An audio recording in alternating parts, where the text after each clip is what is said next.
One might be tempted to read the downfall of Saddam Hussein's regime into this passage. I'd resist that temptation. The prophet has bigger fish to fry.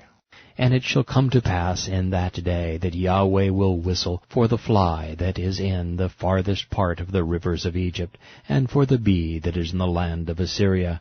They will come, and all of them will rest in the desolate valleys, and in the clefts of the rocks, and on the thorns, and in all pastures. In the same day Yahweh will shave with a hired razor, with those from beyond the river, with the king of Assyria. Isaiah 7:18-20. These esoteric verses are a direct parallel to the Daniel 11:40 passage describing the pre-Magog Pincher attack against Israel. God considers Egypt and Assyria nothing more than insects, but ones useful for his purpose, the fly who bites and the bee that stings.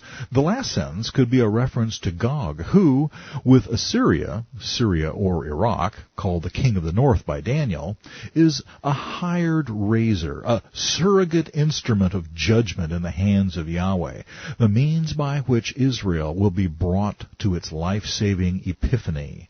Shaving the head and the beard were preliminary to the taking of special vows. Here Yahweh himself is vowing to follow through on his promises of redemption for Israel. I will break the Assyrian in my hand, and on my mountains tread him under foot. Then his yoke shall be removed from them, and his burden removed from their shoulders. This is the purpose that is purposed against the whole earth, and this is the hand that is stretched out over all the nations. For Yahweh of hosts has purposed, and who will annul it? His hand is stretched out, and who will turn it back? Isaiah 14:25-27. The Assyrian here, in the context of future fulfillment, could be a metaphor for, or representative of, the entire Magog Federation. And even if it isn't, we have ample scriptural evidence that Syria and Iraq are slated for destruction in this conflict. As Ezekiel reports, Gog's armies will be broken within Yahweh's land, just as Sennacherib's 185,000 Assyrian soldiers were broken while besieging Jerusalem. See Isaiah 37:36 for that. Isaiah prophesied the final performance, and then he was an eyewitness to the dress rehearsal in the days of Hezekiah's reign. But note that what happened to Sennacherib's Assyrian attackers is purposed against the whole earth. This is further confirmation of the World War III scenario we have deduced from other passages. Assyria/Magog represents only the beginning of Yahweh's wrath. Isaiah's not done with them. Yahweh will cause his glorious voice to be heard, and show the descent of his arm, with the indignation of his anger, and the flame of a devouring fire, with scattering tempest and hailstones. For through the voice of Yahweh Assyria will be beaten down as he strikes with the rod. And in every place where the staff of punishment passes, which Yahweh lays on him, it will be with tambourines and harps, and in battles of brandishing he will fight it. For Tophet, the place of burning, was established of old, yes, for the king. Gog in the immediate sense, but in the broader picture perhaps even Satan's fate is indicated. It is prepared. He has made it deep and large. Its pyre is fire with much wood. The breath of Yahweh like a stream of brimstone kindles it. Isaiah 30:30-33. Here again, the description of Assyria's downfall precisely matches that of Magog's future, though it's a poor fit for the recorded destruction of Sennacherib's armies in Hezekiah's time, when fire, tempest, hail, and the voice of God had nothing to do with it. Naturally, when Yahweh destroys the invaders, the response among the Israelis will be unrestrained celebration, with tambourines and harps. Is that drums and guitars? These guys know how to party, and more to the point, why to party. Since Syria overlaps both Iraq and Syria, let's look at the prophecies that home in on Syria's capital, Damascus, the oldest continuously occupied city in the world.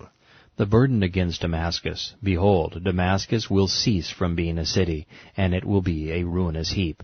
The fortress also will cease from Ephraim, the kingdom from Damascus, and the remnant of Syria. They will be as the glory of the children of Yisrael, says Yahweh of hosts. Isaiah 17, 1 and 3. Well, so much for continuously occupied. Most cities in the region have been ruinous heaps at one time or another, but Damascus has never ceased from being a city. Ephraim was the northern portion of Israel, bordering Syria. The only way the fortress will cease from Ephraim is for Syria to cease being a threat. This all conspires to suggest that Syria, and Damascus in particular, will be on the Antichrist's nuclear hit list. It also goes a long way toward explaining why, during the millennium, the Golan Heights, so critical for Israel's defense today, are not included within her formal borders. Their strategic high ground will no longer be required for Israel's security, for Syria is no longer a menace. Isaiah goes on to explain, In that day his strong cities will be as a forsaken bough, and an uppermost branch, which they left because of the children of Israel, and there will be desolation. I can't help but see a more universal application than just Syria in this passage. America would do well to heed its warning. Because you have forgotten the God of your salvation, and have not been mindful of the rock of your stronghold, therefore you will plant pleasant plants, and set out foreign seedlings. In the day you will make your plant to grow, and in the morning you will make your seed to flourish. But the harvest will be a heap of ruins in the day of grief and desperate sorrow. Isaiah 17, 9 through 11. Jeremiah offers more information. Against Damascus, Hamath and Arpad, cities to the north of Damascus, are ashamed, for they have heard the bad news. They are faint-hearted. There is trouble on the sea. It cannot be quiet. Or, they are disheartened, troubled, like the restless sea. New International Version. Damascus has grown feeble. She turns to flee and fear. The Hebrew word is retet, trembling caused by utter panic. Has seized her. Anguish and sorrows have taken her like a woman in labor. Why is the city of praise, or renown, not deserted, the city of my joy? Therefore her young men shall fall in her streets, and all of the men of war shall be cut off in that day, says Yahweh of hosts. I will kindle a fire in the wall of Damascus, and it shall consume the palaces of Ben-Hadad. Jeremiah 49, 23 through 27. I envision more in this passage than the primary context, Syria's impending conquest by Nebuchadnezzar, would suggest. In my admittedly overactive imagination, I can see the outlying areas of Syria stunned, shaken, and wallowing in misplaced guilt. Why were we spared? Because Damascus has been the target of the Antichrist's nuclear attack, perhaps his first, since Damascus is so close and so threatening to Israel.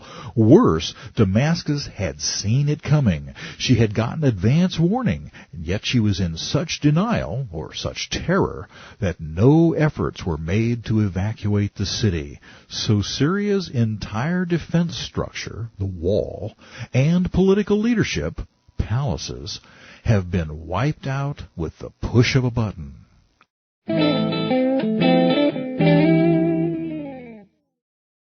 If there is a victim among the nations of Dar al-Islam, it is surely Lebanon. Never a nation to stir up trouble on her own, Lebanon has, until quite recently, managed to escape the ravages of life under Islam. It has a largely nominal Christian minority, and for the first 6 decades of the 20th century was considered the jewel of the eastern Mediterranean. But since then, it has been a war zone. Beirut has become a metaphor for a shell-pocked city under siege. What happened? In the late 1960s, the myth of Palestinian homelessness was exposed for the fraud it is, though nobody in the mainstream media was sharp enough to catch it.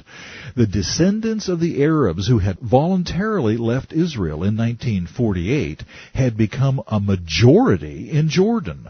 Yasser Arafat and his Palestinian Liberation Organization, a misnomer if ever there was one, decided it was time for a regime change.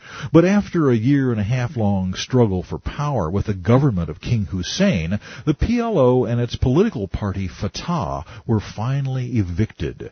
The terrorist organization Black September derived its name from the PLO's September 1970 defeat. And where did Arafat go, besides to hell, a casualty of AIDS? To Lebanon, yesterday a stable and peaceable Mediterranean paradise, today a war-torn wasteland thanks to the Palestinians, with a lot of help from Syria. Throughout the Bible, Lebanon is used as a metaphor, or a direct example, of a fruitful, pleasant place.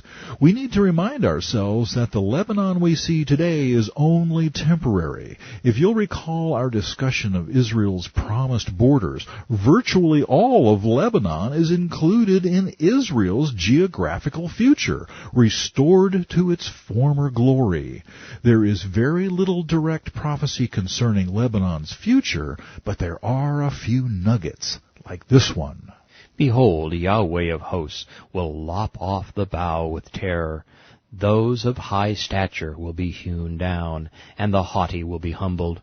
He will cut down the thickets of the forest with iron, and Lebanon will fall by the mighty one. Isaiah 10:33 and 34.